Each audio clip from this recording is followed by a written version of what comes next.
It's time now for World Watchers International with Mae Brussell, who for over 17 years has investigated and exposed political conspiracies worldwide. World Watchers International originates at KLRB, Carmel, California. Here's Mae. Good evening. It's Mae Brussell in Carmel, California. This is tape number 450, July 27th, 1980. You will get used to the date and the number on the tapes. I've been doing that continuously because many people around the country and overseas collect these tapes, and it's easier to put them into chronological order and date them at the beginning and sometimes the end of the tape. The 2 years absence from KLRB was my own decision, and I went to a newsletter by tape cassette an hour a week instead of the half hour on the air. And right now, this evening, it'll be a little difficult to bridge that 2-year gap because many people will have this cassette this evening going out to them, and they've had continuous programs of my news and information for the past 3 years on cassette and before that on the radio. There's 3 different kinds of people listening tonight. One is an entirely new audience that just happened to turn on KLRB and has never heard of Mae Brussell before. There are other people, new friends that I've known in the community that did not take the tape cassette machines, but will pick up now the gap of the 2 years of information research that I've been doing, and then those that subscribe regularly that will get this tape this evening as part of the ongoing series.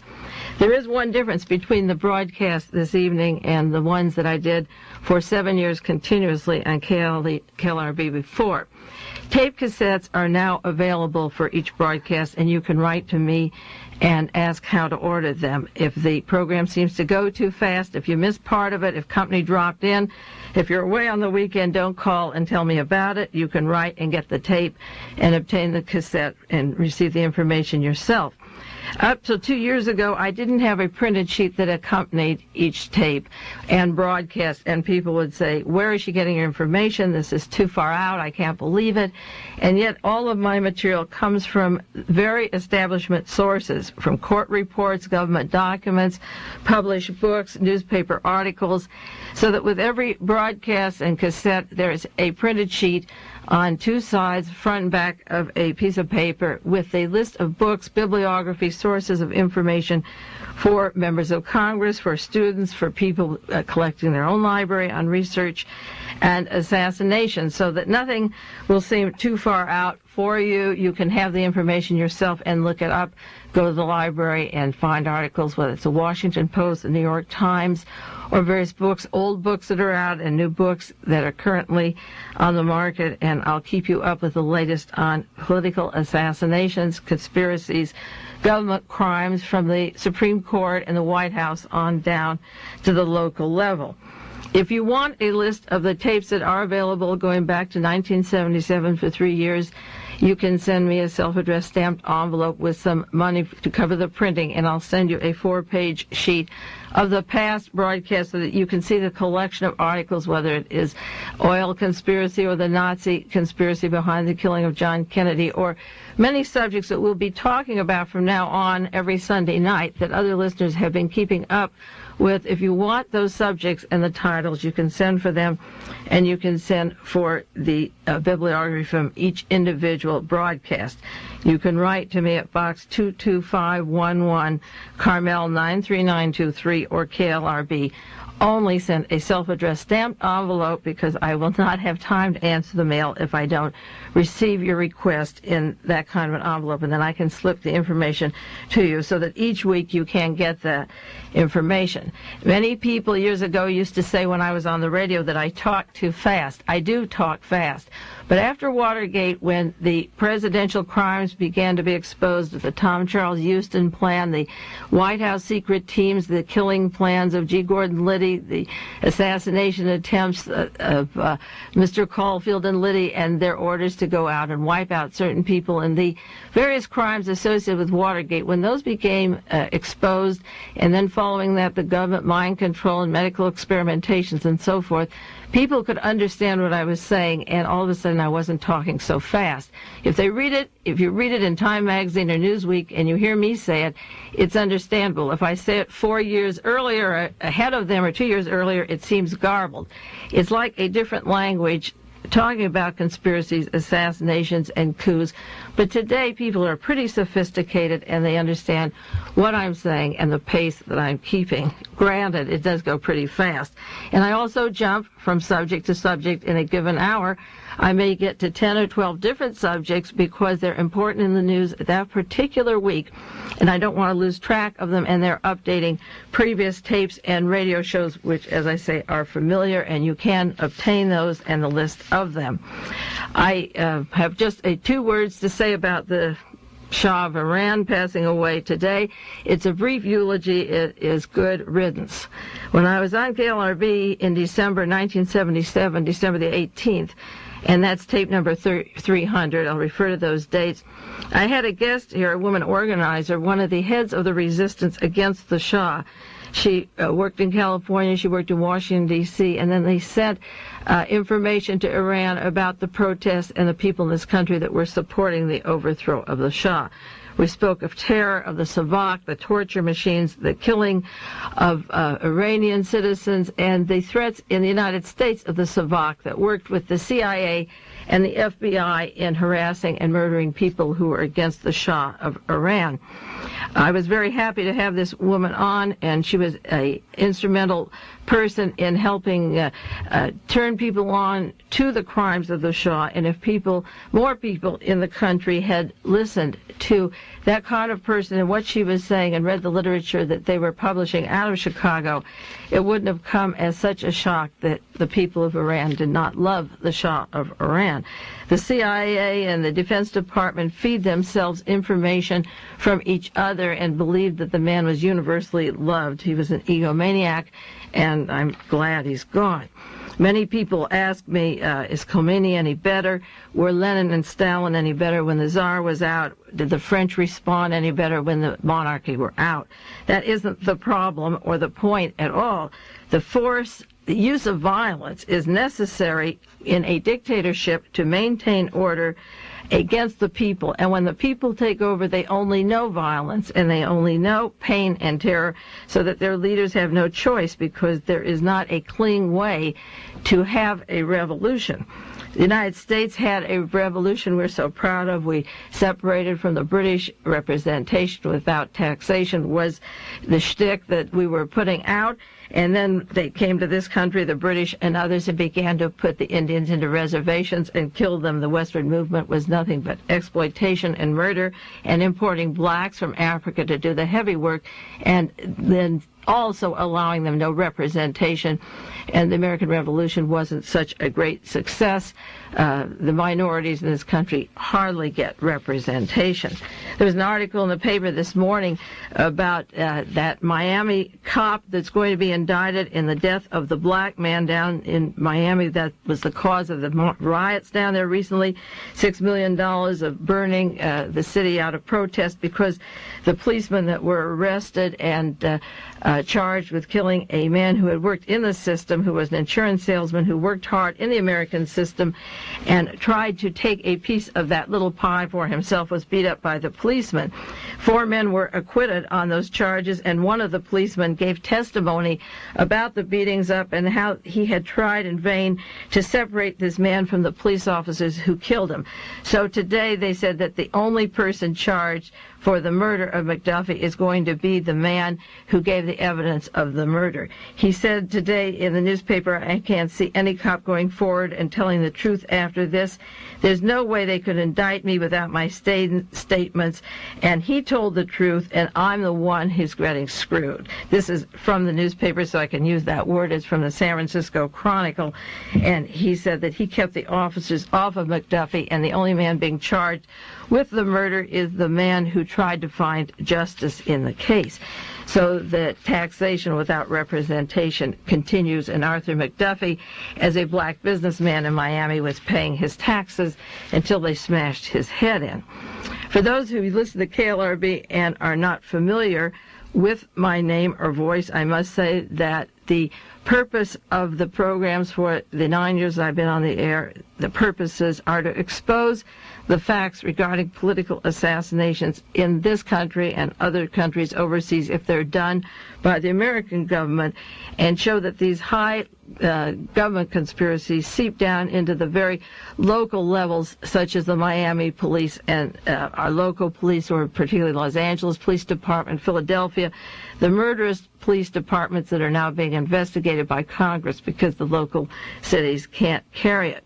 I started broadcasting 7 years ago, 9 years altogether. It was 1971.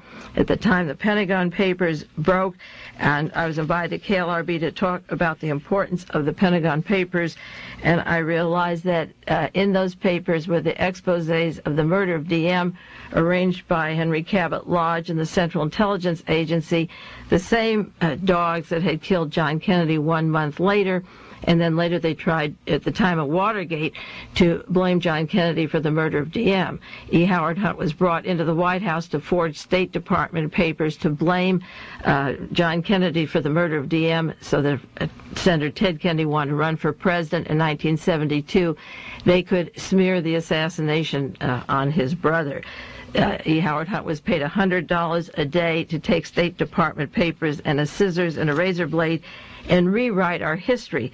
Rewriting our history is a very dangerous thing because these documents are in the hands of forgers and crooks, murderers, assassins, so that when papers are released, it's hard to know which are accurate and which are not. You have to look at the total record of a person and study his past to accept some of the things that the released documents show or will show in the future. The biggest story in the country, passing on the Shah. I know you do want me to talk about him, but let's forget him for a few weeks. I've done a lot of tapes on the Shah of Iran, a radio broadcasting on that person. The biggest story right now is the Billy Carter story and the Libya connections. This is a tangled web that involves the people that killed John Kennedy, the Watergate gang, the international weapons dealers, Billy and Jimmy Carter. Now, several weeks ago, as a matter of fact, it was several months ago, Robert Vesco charged that the Justice Department and the FBI, under Jimmy Carter, was trying to kill him. There was a contract of several $1 million to kill Robert Vesco because he allegedly had given Jimmy Carter millions of dollars towards his campaign, and being a sore point in the political campaign, it was easier for the Carter gang to get rid of Vesco. And then Vesco sought comfort in the Ronald Reagan, Richard Nixon, William Casey clique that he always worked with, and today he was with Orrin Hatch down in the Bahamas, giving as much information as he could on Billy Carter, but trying to keep himself clean. What we have here is a Watergate. I call the Vesco-Carter affair the baby of Watergate because it goes way, way back, the use of Vesco and organized crime, the syndicate out of Las Vegas, Nevada, Atlantic City, and Resorts International. Both Ronald Reagan and Richard Nixon were very much involved and are involved in this gigantic narcotic syndrome, and also Billy Carter and Jimmy Carter are with the mafia down in Georgia. I've done many, many tapes on the Georgia mafia and the narcotic connections to Jimmy and Rosalind Carter. But in this case, in trying to bring down Jimmy Carter with the Vesco connections, or maybe saying he isn't qualified to run for president of the United States, that would certainly assure the presidency of Ronald Reagan. And then the problem is that when Reagan gets in, it would be very easy for the forces that be to slip the rug right under him and pull him out and down the way Richard Nixon was brought down. In 1972, I published my first article in The Realist and said that Richard Nixon would be out of office because of Watergate. And even though he won the election in November, he was out of office. And I also wrote at that time that the next selected president after Nixon was Spiro Agnew and Ronald Reagan. It's taken a lot of work to engineer Ronald Reagan up to the candidacy, and he's an old man, and this is his last chance. Mr. America, Mr. Clean, there was a picture of him in the paper today climbing a tree and cutting branches. I think when he gets into the Vesco affair, he's on a limb and he's cutting his own branch off because it's a tangled affair, and when the Reagan people go down to see Vesco, they had better be careful because of their close links to Vesco through the years, because they can expect a counter-reaction from the other side. The truth about political assassinations and the conspiracies is that the bulk of the destruction of getting these people out of office comes from them fighting each other.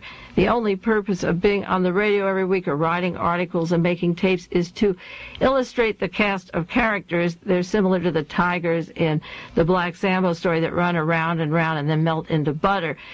They're fighting each other at the highest levels, and the stakes are high, and most of the country is pretty lulled by their entertainment media and don't understand what's going on. But some people have the capacity to follow the cast of characters and watch the system come down around them, such as it did with Richard Nixon at Watergate. He couldn't wait to be president of the United States, and then he really fell flat.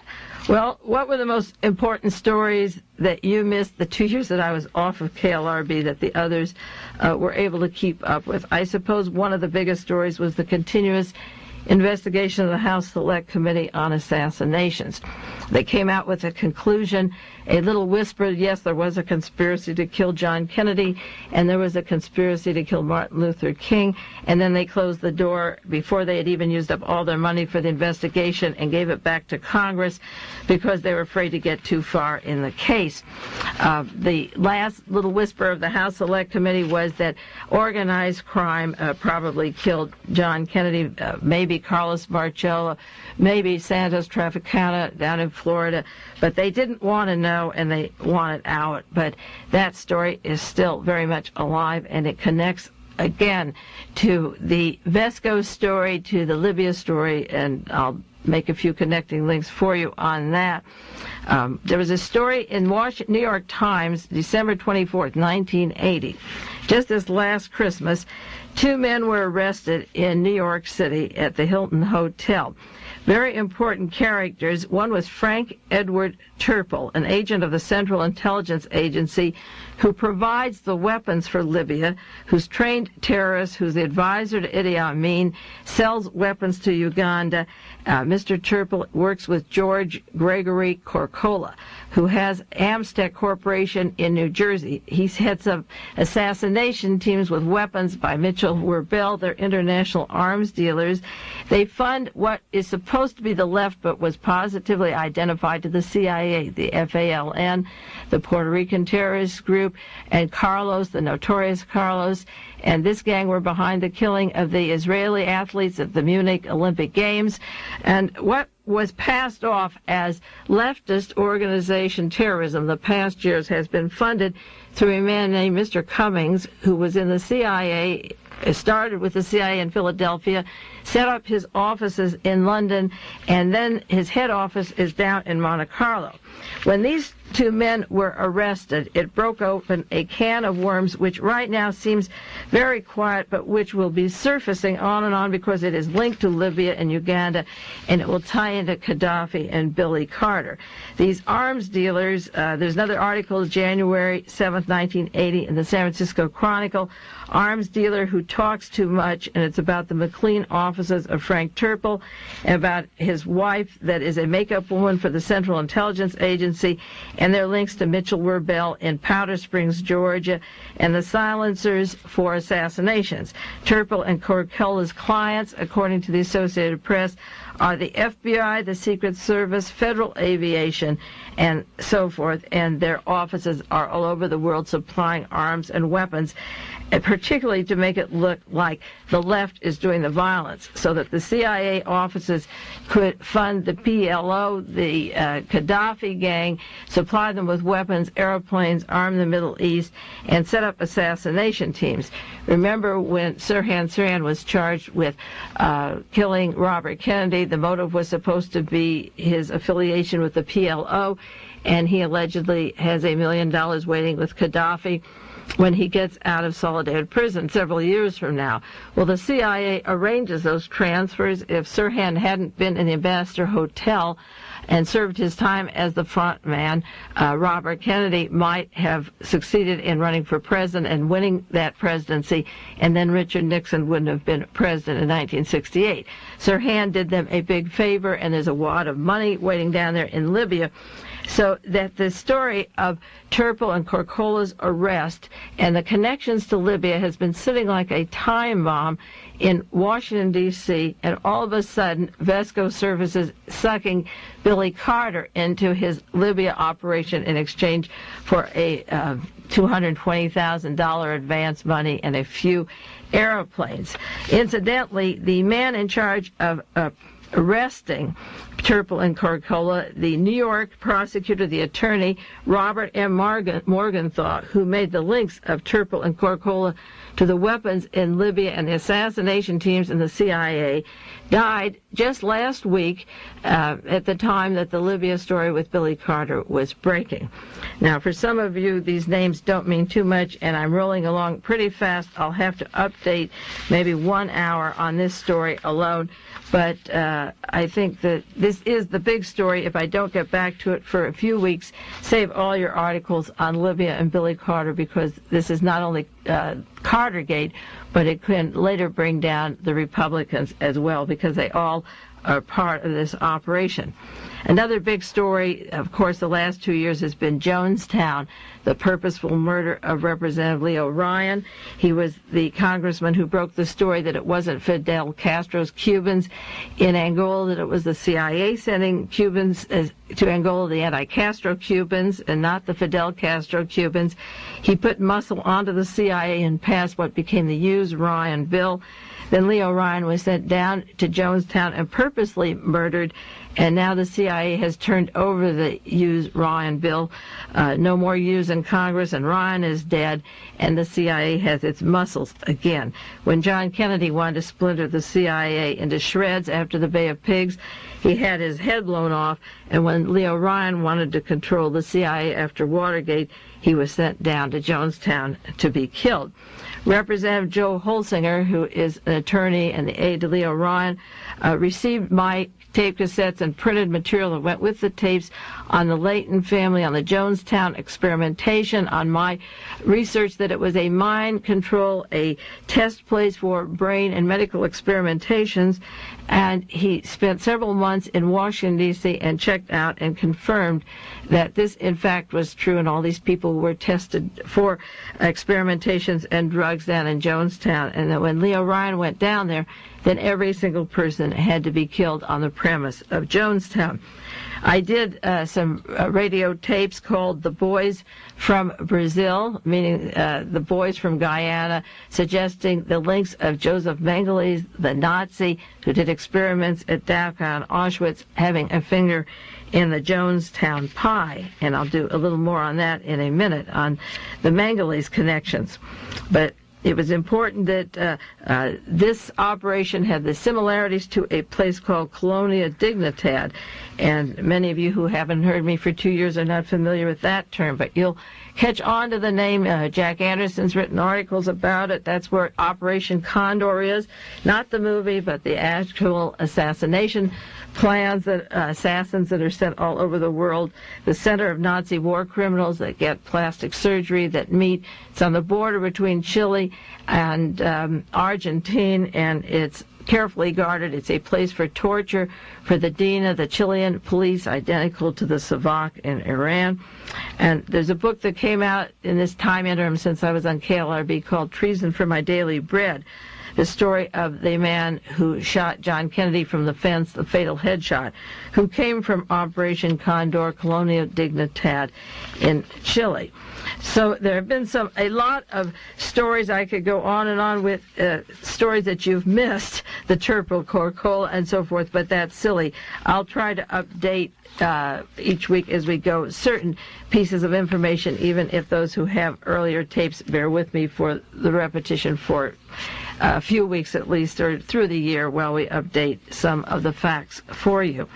Last week on my tape cassette that went out, I read a document and sent to subscribers, and you can order this from me if you want. It's a copy of an FBI report on Joseph Mengele. He was known as the Angel of Death, not such an angel, at Auschwitz, who decided who lived, who died, and he did experiments on needles into eyes, turning them blue, and also on twins, cutting them up to find the similarities and differences. And I did want to share this with you this week because this is the kind of information I will be putting on the air in case new listeners are not familiar with my research. This document is one of the reasons I decided to go back on KLRB at this time, because one of the listeners to this program that subscribed on KZAP in Sacramento heard me up until 2 years ago when I did go off the air, and he went down to the Honduras to visit his uncle, who he said was a friend of Joseph Mengele, the Nazi man who was so evil and continued experimentations in South and Central America after the war. And he asked his uncle, why wasn't Mengele prosecuted at Nuremberg or hung there? Mengele is a famous name in Germany, and they make farm equipment seen all over Germany. And he lived there 5 years, very wealthy, until he was recognized and fled down to South America. And the uncle said, well, the reason is very simple. Mengele is an American citizen. So this person wrote to Washington, D.C. under the Freedom of Information and got the document for me from the FBI dated 1966 regarding Joseph Mengele. And this document claims that on November the 15th, 1966, Mengele was in the office of an attorney in Las Vegas, Nevada, and that he lived in Arizona under the name of Harold Enderman, and also Enderman, and that he had plastic surgery and had changed his hair, dyed his hair, and has various scars, and that he was living in the United States in a time period in the 60s, in 1966. The files of the Los Angeles office of the FBI reflected that Mengele was the subject of a special agent report dated February 9th, 1944 in New York City. That was at the height of the war, when he could have been right at Auschwitz doing the experimentations, and they wondered whether they should denaturalize him because he had been made a citizen of the United States in New York City. And at the height of the war, there was a question of whether or not the New York offices of the FBI should proceed to denaturalize Joseph Mengele, because according to the FBI document, he was made an American citizen December the 5th, 1932 in New York City, and the FBI said they had no information concerning the result of the denaturalization proceedings. By 1966, they didn't even know if he was a fugitive in the United States, and they didn't look for him, knowing he was in Arizona and also in Nevada. There's a new book out on Errol Flynn, his relationship to the Nazis. It's called Errol Flynn, The Untold Story by Charles Hyman, put out by Doubleday. And Errol Flynn's contact for the Gestapo, Dr. Urban, was also an American citizen. He joined the Gestapo in 1922, then came to San Francisco in 1930 and got his American citizenship, and then went back to the Gestapo and continued traveling around the world under the Rockefeller Institute for Tropical Medicine. So that the precedent of Nazis coming here as members of the Nazi Party, getting their citizenship, and then continuing to work for Adolf Hitler seems to have been true in the case of many Nazis, but particularly these two, Dr. Urban and Mengele. And of course, Mengele is a notorious, well-known person. Dr. Urban isn't that well known. I'm going to turn over the tape now on side 2. Subscribers to the tape are used to that, so we'll take a break while I flip the tape over for side 2 of this program. This concludes the first half of World Watchers.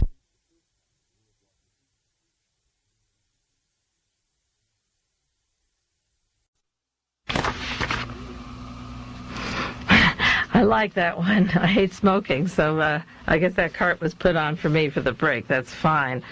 One of the other projects I had when I was doing my tape cassettes and radio programs was to make a chronology of some of the most important dates that have affected our history today. One of the reasons I'm back on KLRB in this area is the nomination of Ronald Reagan for President of the United States, the corruption of the Mormon hierarchy that are working their way up in the politics of our country into a very dangerous space that we'll do other programs on, and I'll do some more on the Polish Pope this evening and share some of my feelings about that. The draft registration is outrageous. The poison in our foods is unforgivable. The pollution, the dumping, the waste of chemicals under people's homes and schools is unforgivable. The government, the Pentagon knew about it all along. The fact that a man is running for president who's going to decide whether or not you can have an abortion is certainly an infringement on our personal rights, and the selection of presidents is very important. They'll decide whether you have solar energy or nuclear energy. They appoint justices of the Supreme Court. These men have the right to decide over your body. The new judges will have to, before they're considered as judges, if Ronald Reagan is president, will have to be against abortions. There was a cartoon in the paper today of somebody handing a pregnant woman a coat hanger. Are we going to get back to that? There's such a contradiction because the very people that don't want abortions are the worst warmongers, and will send the young, healthy people who are 19 and 18 off to war. And then we have the registration again, getting ready for World War III. These people never stop unless you stop giving them the power, and it's my belief that instead of getting out in the street and thrashing and screaming when it all comes down, that there is a way to read books, read articles, listen to the radio, call talk shows, write to congressmen, and let them know how you feel in addition to being out on the streets. And the only way you can let them know how you feel is to become intelligent on the subjects and challenge their decisions and protest the way they're pushing us around. We're pushed at every level besides the taxation, the pollution. There's an article last week that nuclear waste was put in the water off of Vancouver and up in Washington, and in drums people didn't know. The fish will be killed while there's an effort to save the whales, or the furs up in Canada when the baby seals are born. There should be an effort across the board to stop this craziness. This is a Band-Aid society, and the thing that always bothers me is that I can go to one group who used to be the Vietnams against the war, another group Save the Whales or Greenpeace, another group stopping a certain type of a weapon. It is an entire system. It's a state of mind that we have to confront, and I want to talk a little about that too tonight if we have time. About 10% of the population make all the decisions for the pollution, the killing, the corruption. And now that 10%, about 2% decide who of the political leaders, such as Allende, are murdered, or John Kennedy, or Robert Kennedy, or Martin Luther King. And I can name 70 heads of states that have been slain by these people, Lumumba and Ralph Bunche and Dag Hammarskjöld. Anybody who's about to make peace or to talk peace gets ripped off. It's no longer a coincidence that these things happen. Granted, Mr. Morgenthau may not be young, but the very attorney who knows about Turpel and Corculla dies the same week that the investigation of Libya is going on, that could counteract some of these other charges and expose the full story of the arms and weapons to Libya. There are just too many deaths happening just at the time that an event is taking place for it to be a coincidence any longer. Oh, I was mentioning that one project I had last summer for 3 weeks was a history, as I said, of the most important dates that are affecting us today. It is my belief that events don't just happen. We don't just wake up and have Pearl Harbor. We don't just take a cruise like I did when I was younger, and we went around the Panama Canal, we landed in San Diego, and Hitler had invaded Poland. We didn't discuss it. My family didn't discuss it. I went off to Stanford that year. The college education didn't discuss the war. Those were the dark ages, and it's very imperative that the remaining population here that have a mind free, that is not under drug control or medications and has energy, use that energy to take their life in their own hands. If 10% of the population of this country control all industry and agriculture and energy and the means of communication, then there's another 10% of this country that has the energy to counteract them. Forget the middle 80%. They're sleeping, they're zonked out, maybe they're drinking, they're at the sports, they're off at the recreation places, they are lost in all the diversions that we have, and nothing is wrong with any single one of them, whether it's baseball or boating or theater, whatever you do.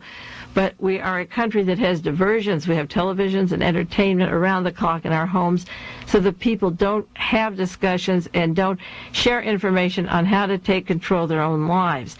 The 10% that control us know how to feed us the goodies, just like the British knew how to bring opium into China to keep the people happy. And the 10% in this country who do not fall into those traps are the 10% that can counteract those other forces.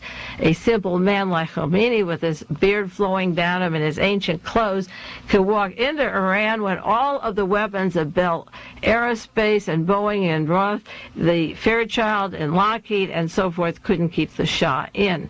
There's a lot of lessons about what happened in Iran or Nicaragua, and people power, simple people power, will move. Those are moving forces equal to all the weapons and arms that have ever been made. There's no torture instruments that can counteract it once the people make determination that they've had enough. Some of the most important dates that I had on the list were in 1920, the intention of Germany to not obey the Versailles Treaty, and having General Reinhard Gehlen, who was in the army, form the spy system for Adolf Hitler. He was brought to the United States at the end of World War II to form our CIA.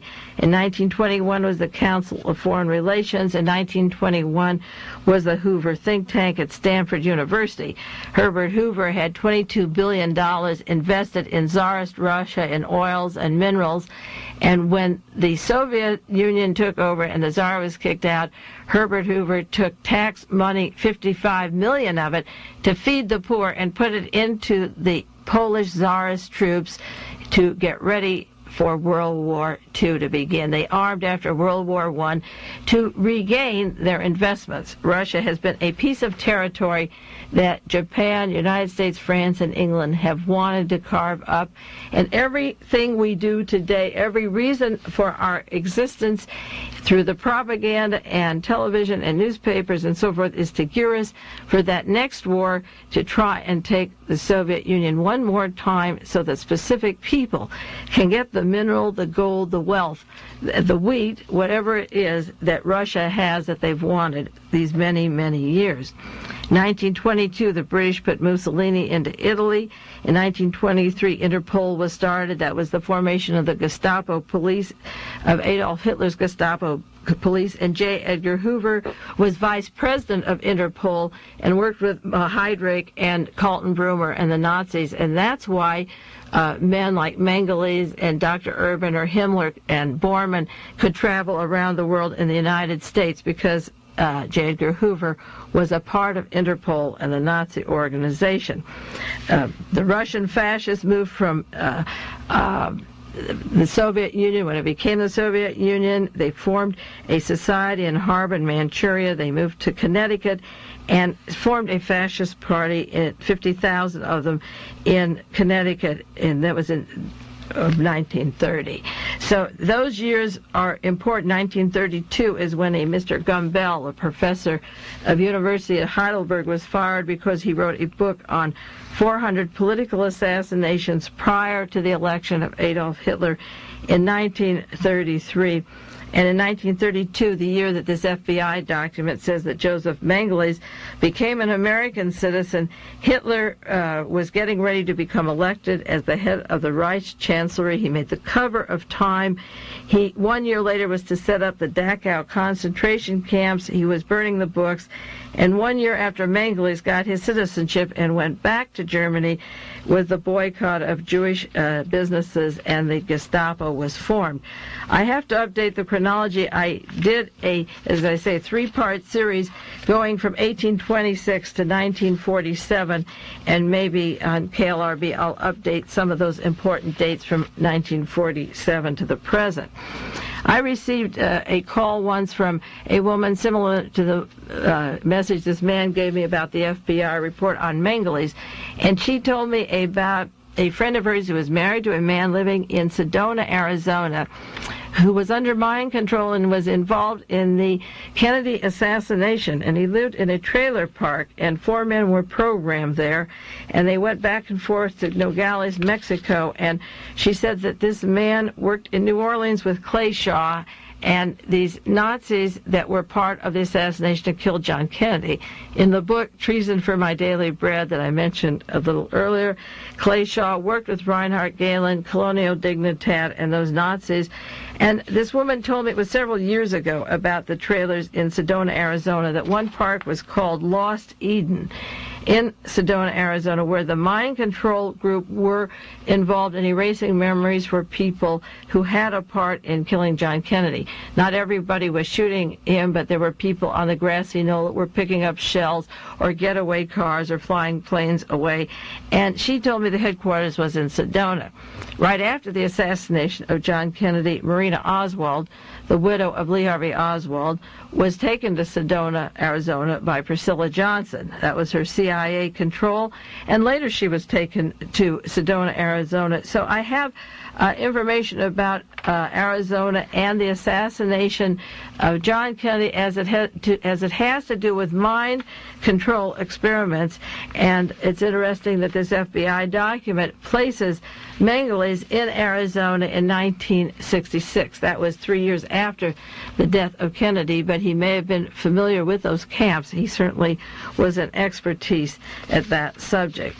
Another big story that is you can hardly keep up with in the news as we follow the Vesco-Cartergate story is the ABSCAM. And I don't know how many of you listeners are familiar with the ABSCAM story. It broke just February of this year with the suggestion that members of Congress were in the pay of organized crime.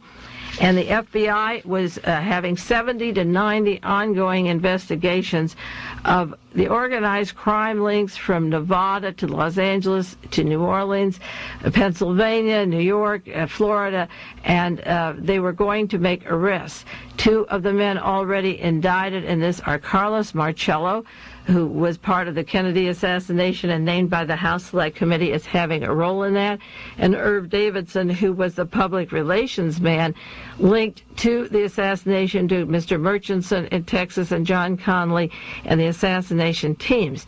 Now, it could easily be that Mr. Civiletti and the Justice Department, in going into these investigations for 2 years, had to be put out of office and stopped. And one reason for Vesco calling the shots on Jimmy Carter now in the Cartergate story and entrapping Jimmy Carter may be getting even for his beginning the indictments on these members of Congress.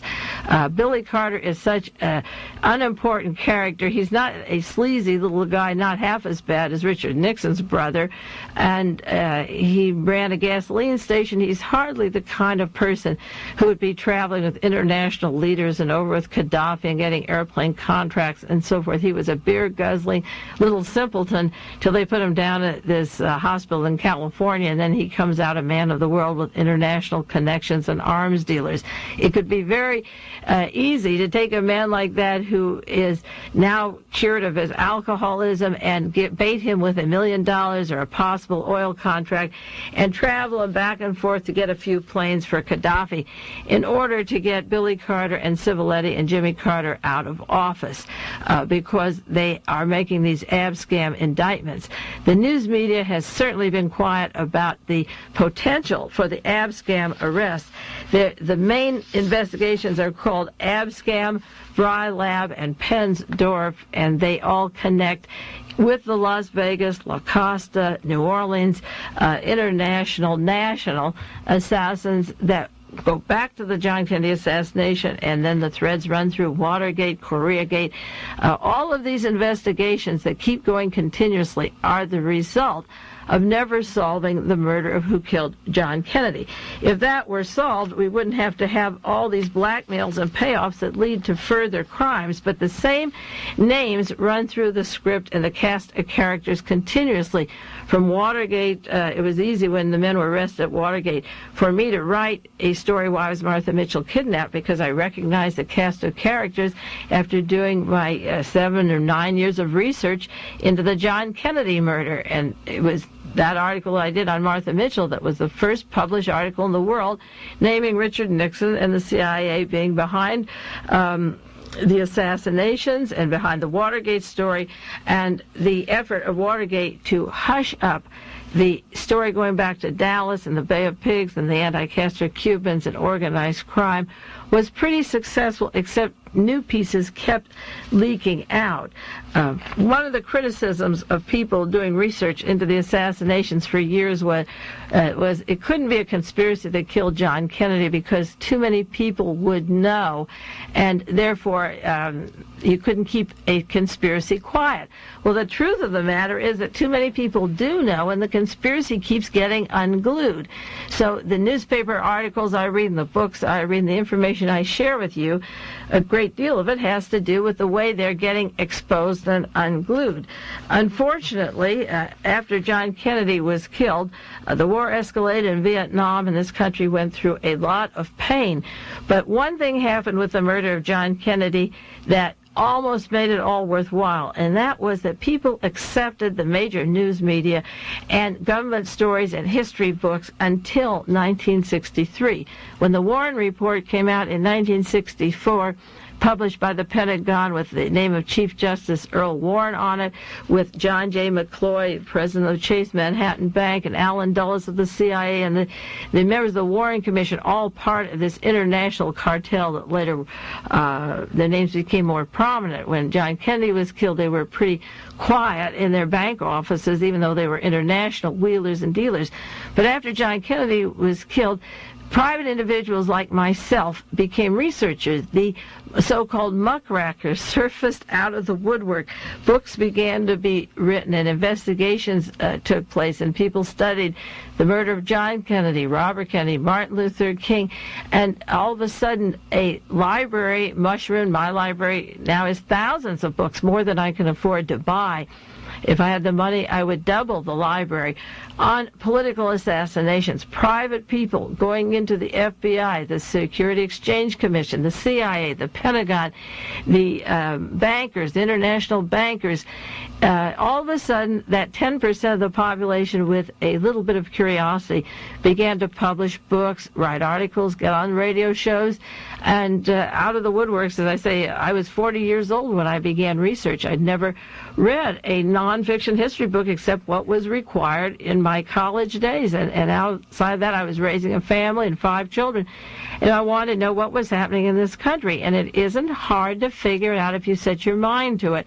You can figure out these scandals just as I did and put the pieces together, and it becomes more interesting than any fiction, I think it is, and you follow the threads of these stories. And as I say, the news today, the things that we'll be doing again on KLRB like I did before, are the stories of who they're murdering today, people they murdered in the past, and the connecting links, and as I say, how they become unglued. After the Warren Commission report came out and it was a total failure, there was a few years, a time lapse when Watergate burst open, and those same agents, as I said, were involved. So the select committee was set up, the Senate Select Committee, to investigate Watergate, and Leon Jaworski was one of the head investigators, and Gerald Ford, who was on the Warren Commission, was appointed to be president by Richard Nixon to cover the bases. And Leon Jaworski covered up the real story of Watergate and the assassination teams and let them get off with a slap on the wrist charges of covering up. They never said what they covered up. If you are aware of the fact that these men went to jail, they went for covering up, but never for what they should have been charged with, specifically many murders, including Dorothy Hunt and Martha Mitchell and Marie Chalmers. Chotiner, and there's a slew of about 100 or 70 Watergate witnesses. They interlink with Kennedy assassination witnesses, so it's hard to separate that. And after the Senate Select Committee closed shop, then the Rockefeller Committee picked up to investigate the CIA and the Kennedy assassination again, with Leo Chern from the CIA and Ronald Reagan on that committee. And they got a little stench of that, and they closed that real quick. And their report gave out some information, but it was pretty bad. So Representative Pike came out with his report in the House of Representatives, and it was so explosive it was locked up and secreted away. And then Senator Church's committee came out with links of organized crime and the Central Intelligence Agency ever since World War II, with Lucky Luciano, a criminal who was allowed to become part of the OSS and then the CIA, and then going to John Rosselli and Sam Giancana and organized crime working with the intelligence community. And Senator Church brought that out. And then that was such a scandal. Korea Gate followed right on top of that. Again, they brought back Leon Jaworski. He sort of covered things up from Nuremberg to the Kennedy assassination to Watergate and Korea Gate. I wonder if he'll be brought back for the Carter Gate. But Jaworski was brought in on the Korea Gate, and this was the payoff, and the money from, again, Nazi organizations, Reverend Moon buying off our Congress and our public officials. And then out of that came the House Select Committee on Assassinations, and when they got to the real conspiracies, they closed shop. Now we have the ABSCAM arrests and the Carter Gate, the Turpel Corcola arrests. And so as the events of blackmail or killing particular witnesses or new sceneries brought on the stage, it falls apart because they're covering bases for scandals that they think the American people can't handle. The American people can handle it. They can't handle it because they would go to jail. They would lose their lives. They would be charged with all kinds of charges from murder to genocide. So that the government in Washington is a very sensitive group of people wondering which bases are covered and who knows what on whom. Most of the secretaries work for the CIA. The offices are bugged. There was a safe taken just recently from the Republican offices that Maxine Cheshire wrote about that has highly sensitive material, and we don't know yet what was in those safes, but that's another time bomb. So we'll watch the ABSCAM and the Brilab and the Pensdorf expose as it comes down. Another one of the congressmen that's been indicted is Representative John Murphy from New York. An article in the Village Voice just a few months ago titled "John Murphy, the Worst Congressman." He's a graduate of West Point. He went to West Point with General Somoza. He has assisted Somoza in bringing people over here from Nicaragua when Somoza fled his country, and Murphy was on the board of directors of the Pahlavi Foundation when New York City is going bankrupt and can't collect its garbage or any welfare services. The Shah of Iran had a tax-free building on Fifth Avenue thanks to Representative John Murphy from West Point. He's one of the men indicted in the ABSCAM. Those are pretty big fish in considering their importance. The West Point graduate with international connections and Carlos Marcellos and Davidson and others. As I say, there's a wall of silence so far, but when the trials get going, unless they just plead guilty and get a slap on the wrist, we will see a lot of material on the way Washington works. One of the biggest stories that I don't have time to cover completely, that I did do many tapes on that you can get, is the story of the Polish Pope, of the murder of John Paul I, who had to make way for Mr. Brzezinski's boy. Mr. Brzezinski is a Polish Nazi that runs the National Security Council, and he pulled in Pope John Paul II. John Paul II worked at Auschwitz, where Mengele was, during World War II. He worked for Solvay Chemical.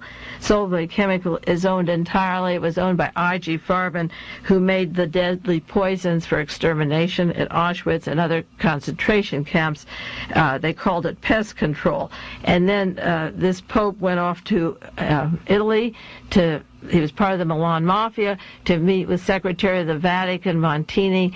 He was the protege of Montini, who wrote passports for the Nazis to go to Shanghai, South America, Middle East, United States, Central America. They're writing passports for them to set up the Odessa, which was the international Nazi organization, to take over and prepare for World War III.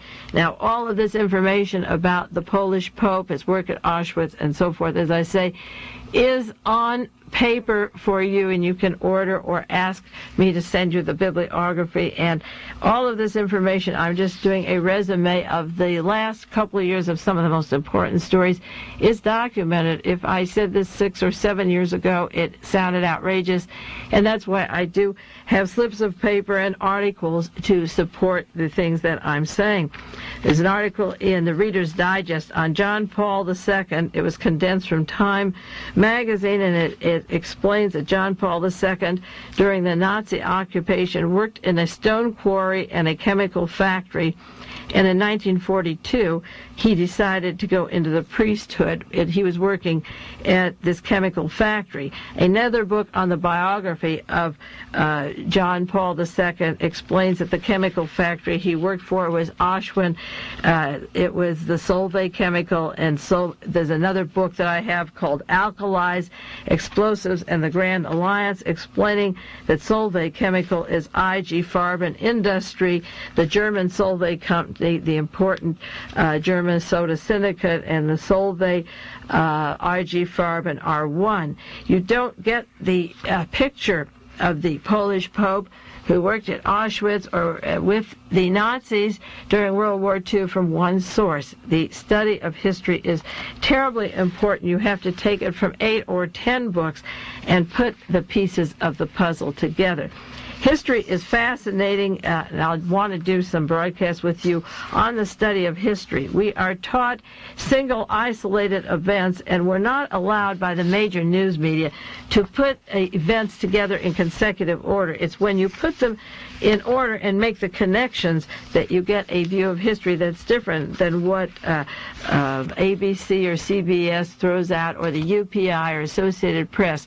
The printed press and the radio, most radio stations and most printed media, television, give you a single event. They will, unfortunately, the tape that I put on the cassette machine is shorter than the full half hour on KLRB, so the last part of this program was not on this tape. I'll have to see about getting longer tapes. I thought they were half hour on each side. So this tape is cut short by a few minutes, and we'll have to alter that next week. I'm very sorry about that. I'll give you my conclusions from this week to next week's program. This is Mae Brussell in Carmel, California, and I'll be back with you next week.